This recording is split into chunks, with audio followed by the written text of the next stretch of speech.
Key to the Inside, a podcast by Corey Johnson Leavitt. By interviewing leaders from all branches of government, our podcast will provide insight and an up-close perspective into state and national government.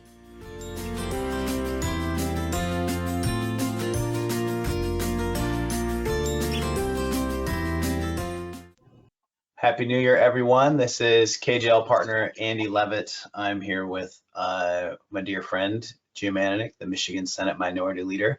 We are hoping to talk a little bit about what's going to happen in the year ahead, both legislatively and then probably a little politically too, because it's hard for Jim and I to get together and not chop it up on the politics as well. So thanks for being here, Jim. Thanks for having me. So going into the legislative session, big picture, what are you thinking some of the things your caucus and the legislature as a whole will try and tackle in the coming year? Yeah, I think the way we've decided to do things, and I don't think it's necessarily a bad idea, is to sort of create buckets for the ARPA, which I think most people know what that means. That's the Rescue Act money from the feds, and our general fund, because we actually have significantly more money than we anticipated. And that is likely to continue for a while, and to sort of break it into buckets. And I think the first one you'll see will be some sort of public health bucket, and it will not have behavioral health. It'll probably be its own separate kind of category. And then you may see some things around public safety. I've been pushing for and getting some traction on both on the Republican side and some with the governor's office on local government finance reform.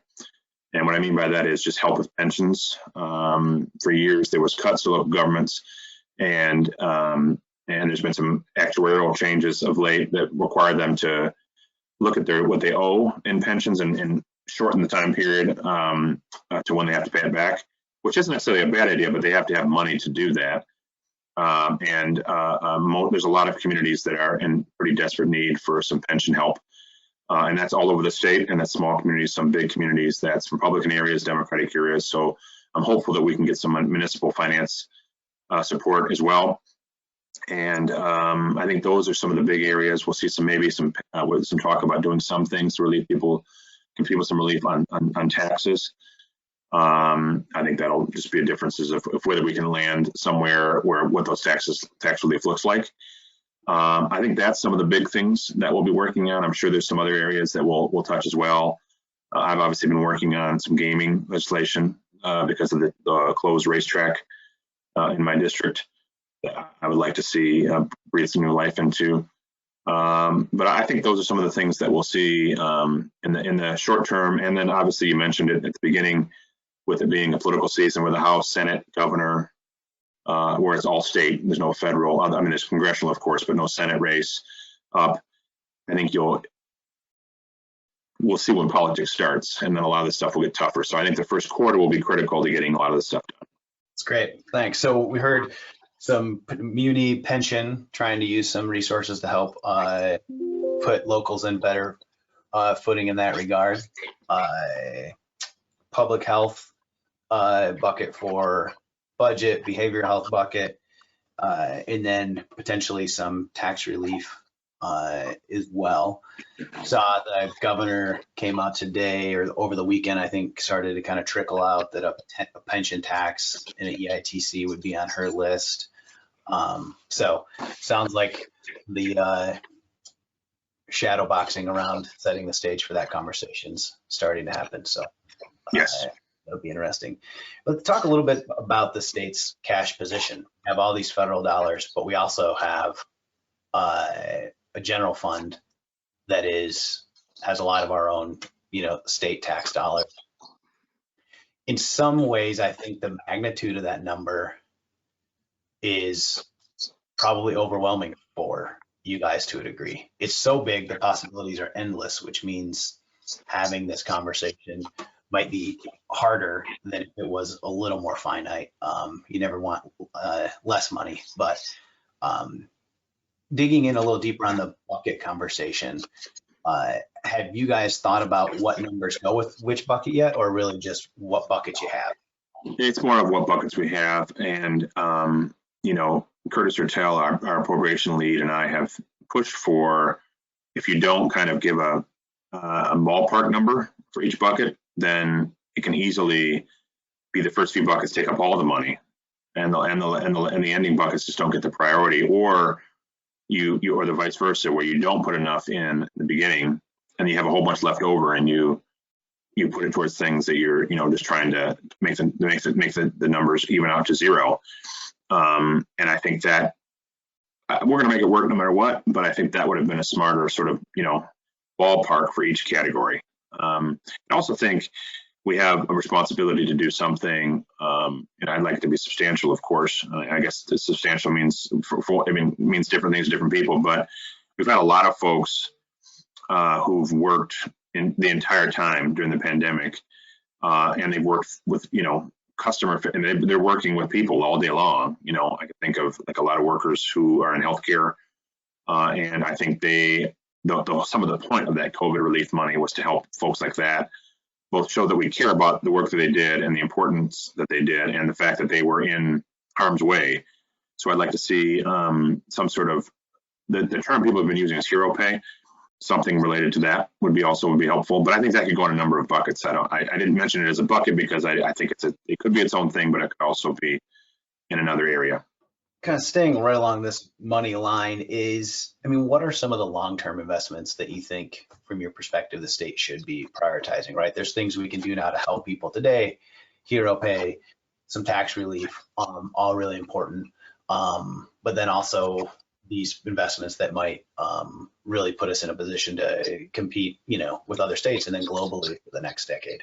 Yeah, and I think that's really the critical question, right? And I think I would hesitate to say like a percentage. I think the larger percentage should be transformative investments we can't normally make that can put us, as you said, on a competitive advantage with other states, but also on a sound financial footing going forward. So I think that should be the larger number than sort of the important investments in the short term that I think are needed also. But I think I'd like to see as much of our investment go towards things that would lead to putting Michigan long term on a better footing. So I regretted to mention this, and we didn't talk about it specifically, but we also are going to have an infrastructure bucket that's coming from the federal government which kind of meets that exact point you were talking about. For a long time, and we're not the only state to do this, but we have an opportunity to change that, like other states do, and hopefully all I can work on as our state is under the ground, right? Obviously, we're both from the Flint area, so we know more firsthand. You and I worked together on this for a long time in Flint and the water. We should look at water and sewer investments. That should be really right up towards the top, and we're going to have resources for it because we've let that investment go for a long time because no one saw it, right? Roads, they deteriorate, you see it. Water and sewer, you don't notice it until there's a backup or until there's a water issue like there was in our town. But I think it's critical that those investments be made, and then a plan to make sure that we do maintenance going forward, so we don't have to wait 30 years again until someone comes in with a magic amount of money and has us fix it again. We should really be having a plan for that. And then really, as I mentioned before, for everything else, it should be really transformative, and that's a subjective term, right? I voted for the economic development package that the governor proposed that passed, and we're starting to see some of those investments that the companies are making. But my philosophy is not that we should be, especially for a long-term incentives that we don't know the cost, like the mega tax credits, where it fluctuates from year to year. We don't have a good grasp on how much we're providing companies. I think the investment should go, if we're going to do things that help companies, they should help the employee just as much, get on a strong financial footing as much as we do the employer, because I'm just a fundamental believer in the Keynesian economic theory, where you put money in people's pockets, they're going to spend it, and not so much on the trickle down side. So I think, to your earlier question, it should be transformative. It should put us on the long term, either to reduce burdens, whether it's debts or to get us making investments so that we can make long-term changes off of that and get our, I mean, our economy is changing, our workforce is changing. We have to be ready to deal with that. One thing you mentioned earlier, and I saw something you've been paying some special attention to or giving some thought to, is this conversation around behavioral health. We see this manifested itself in a lot of different ways in people's lives, in some really heartbreaking stories around this issue. How are you approaching that? I mean, a very serious conversation, but also a very great opportunity to try and make some improvements in a system that we all hope can help more people and further be more effective. Yeah, I think that's really important. And I actually think about that a lot. A lot of folks in politics, they sometimes start off with a philosophy, and however long they're in politics, they've never changed it just because, ideology means more to them than critically thinking about how they look at things.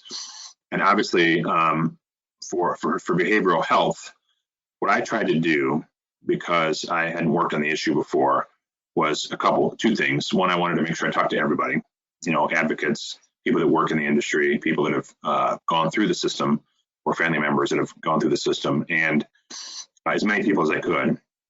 And I would start off with no sacred cows. There was nothing there was nothing that was willing for me that I was willing to say, well, I won't touch that. I was willing to look at everything. And I didn't come in with any preconceived determinations coming out of it. And you probably, we've talked a little bit about this offline, Andy. I've come to the conclusion, and I think, some people like it, some people don't, that I don't have any, if there's a liberal or conservative checklist of things you have to believe in, clearly I am not following that list. I learned what the word ratio meant this week when it came to talking about cryptocurrency. And that's not related to the mental health, but it's related in a sense that I don't look at things and say, well, you can't do this. I look at all of our systems in Michigan that we haven't made investments in for a long time, and that we're falling behind. And nobody wants to admit that, but a lot of our systems aren't as good as they could be. That doesn't mean the people that are working on them aren't doing the best they can. And often it's because we've cut back funding. In the 90s, when Governor Engler was there, he cut and really gutted a lot of programs. And we use this mantra of do more with less. That's just not, it's just not something it's not realistic. It's not actually the way the world works. You just do less and try to do it better than you used to do it before because you have less money, but you're not doing more. In almost every case, you're not doing more. You're doing adequate job.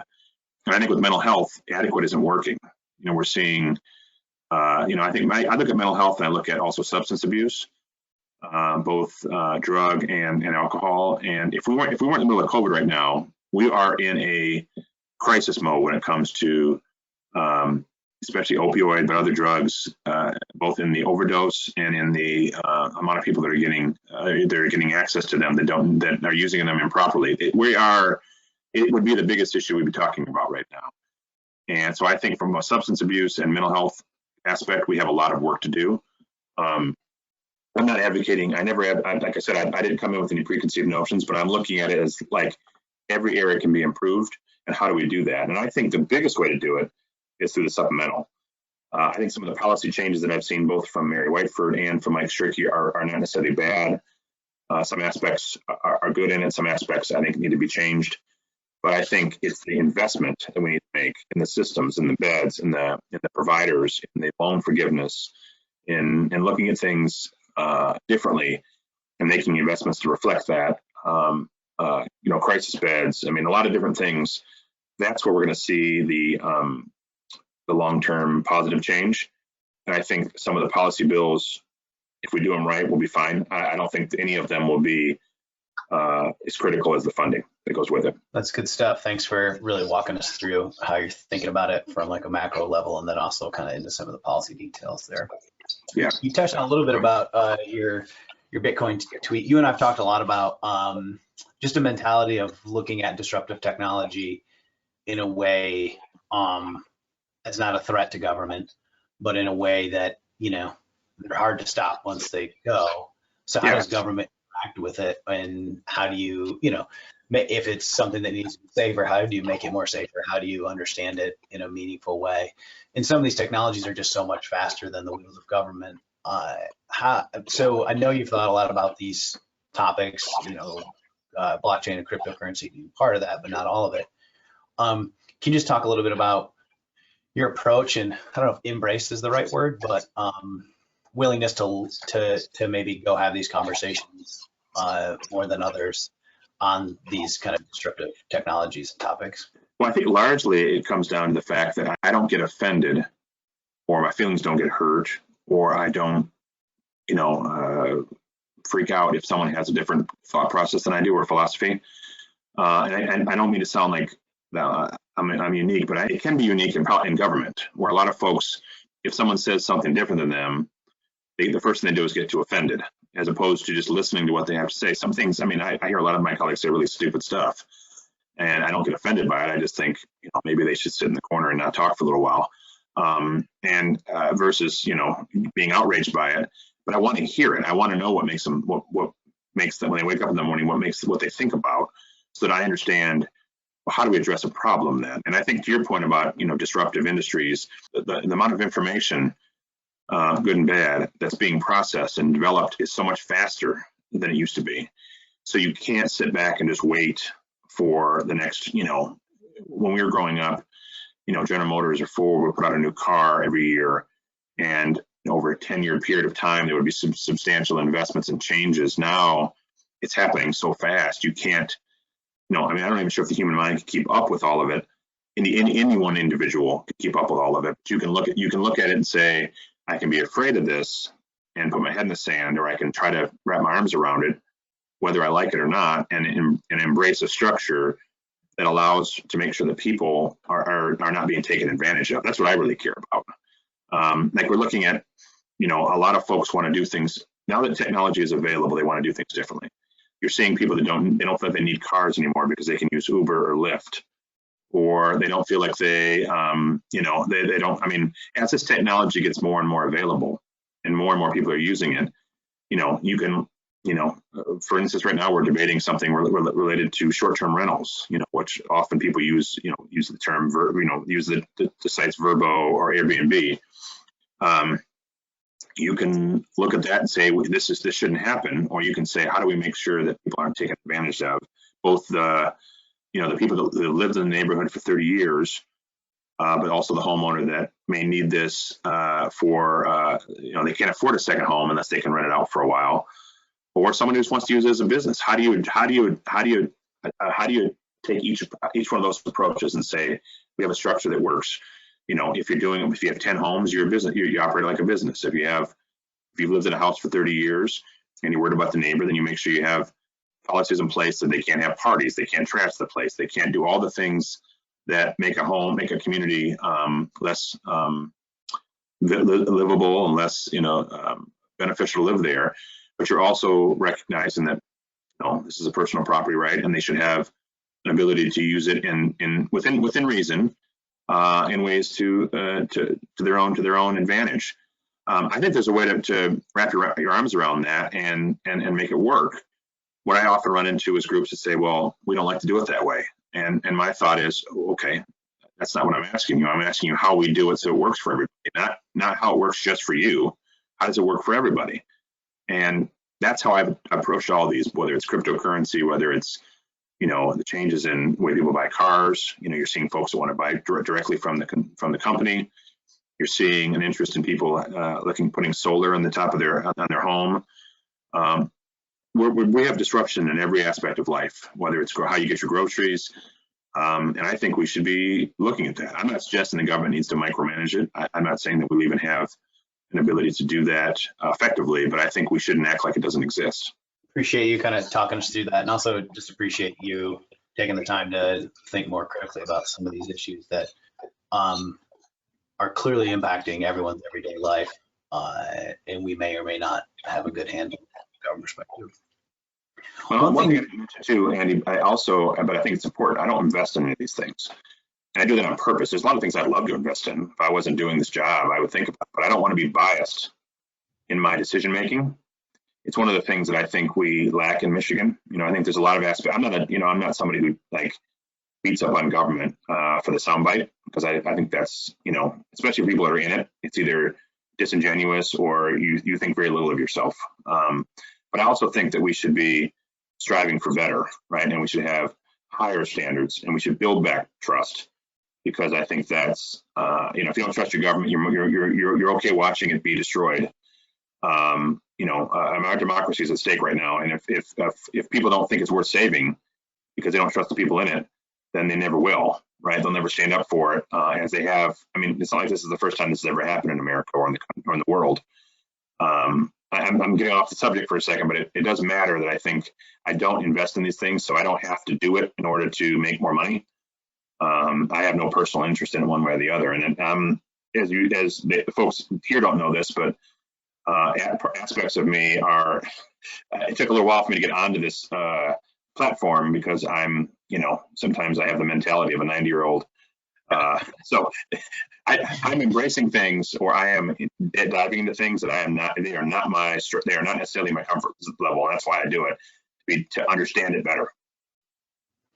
Yeah, it took Jim a few minutes to get his webcam on here on the old recording platform. It's generous of you to say a few minutes. One thing that is intriguing to me is this conversation about talent, and people can work anywhere, and how that is disruptive to in and of itself. But Michigan, we lost another congressional seat. We've lost 2 congressional seats in the last 2 census. We're losing population, or at least not gaining like some other states are. And we've talked a little bit about some of these long-term investments of how to build a state that should, clean water and all those things, better roads, better infrastructure, will help us compete. But we have to compete for people to want to live here. And is there any conversation or thoughts around, this is now a little more short-term, incentivizing folks to move here, to be here, to help grow this population? We've seen some communities try some of these things. Is that a conversation that's taking place, how we get, behavioral health? We just need people to do that job, right?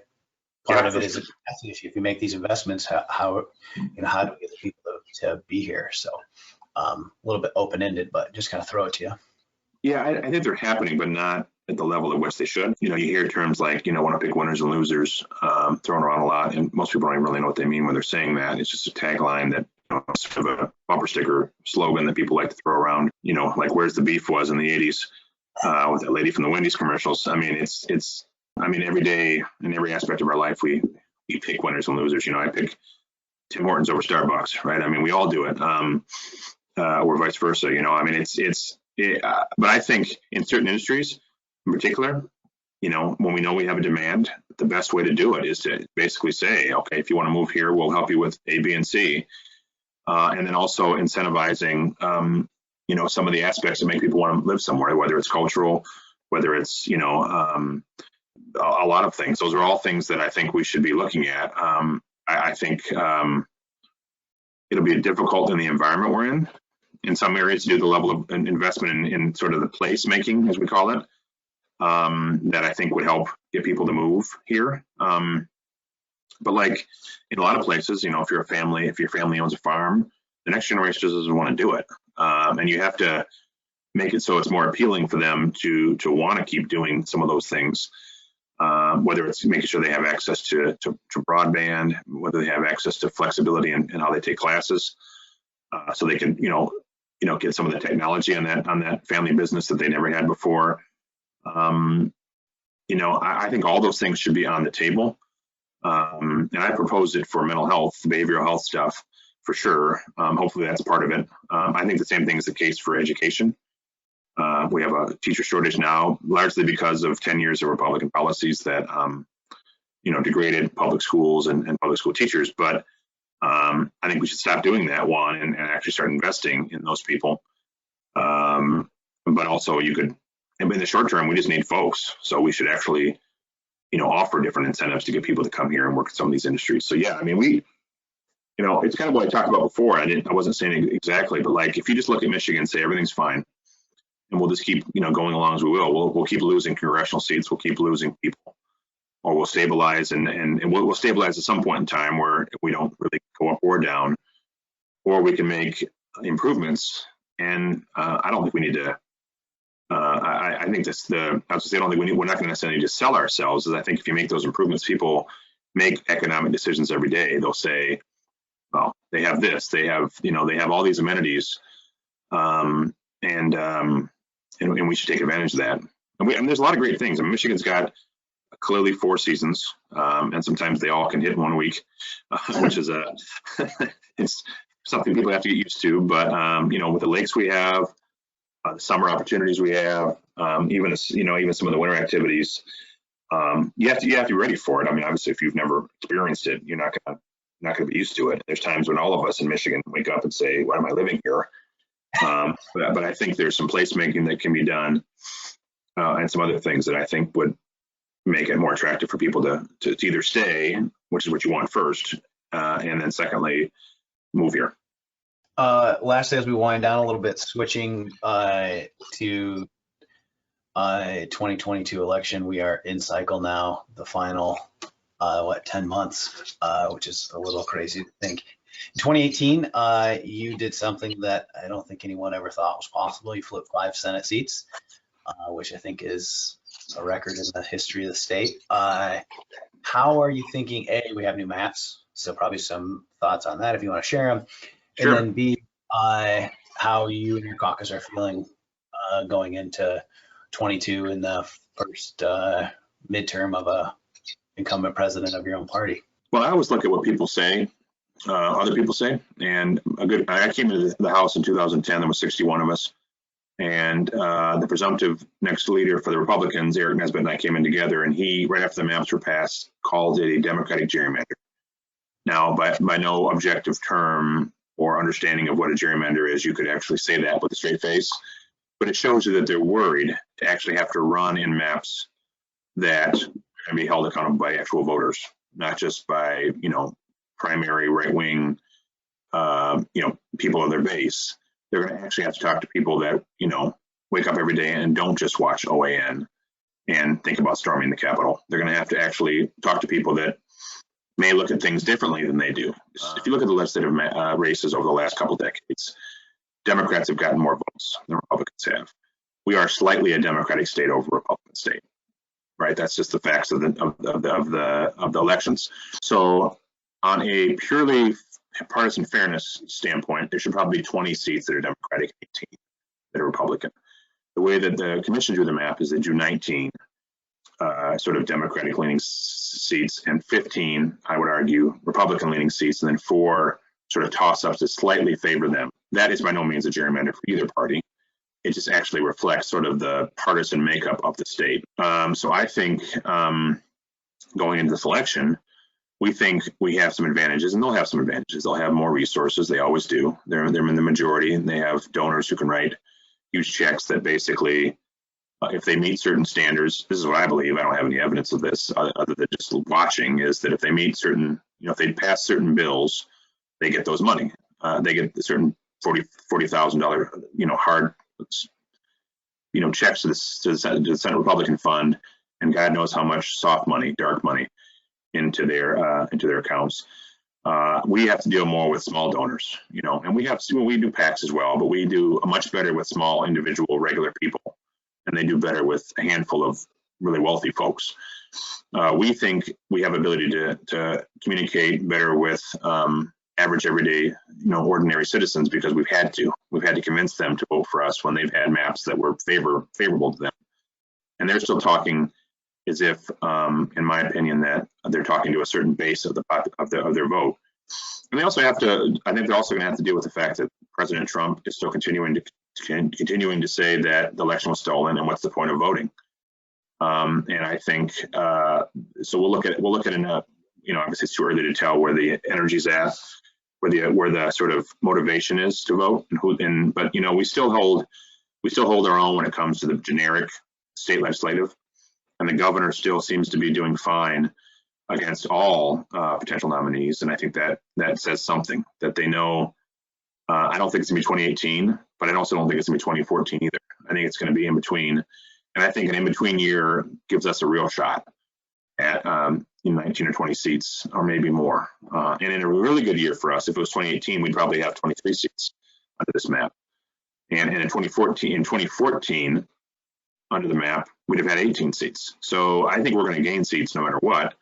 I'm working hard, obviously, to gain enough so that I can rip the gavels out of my colleagues' hands and hand them to my people on my side of the aisle, and hopefully they never touch them again.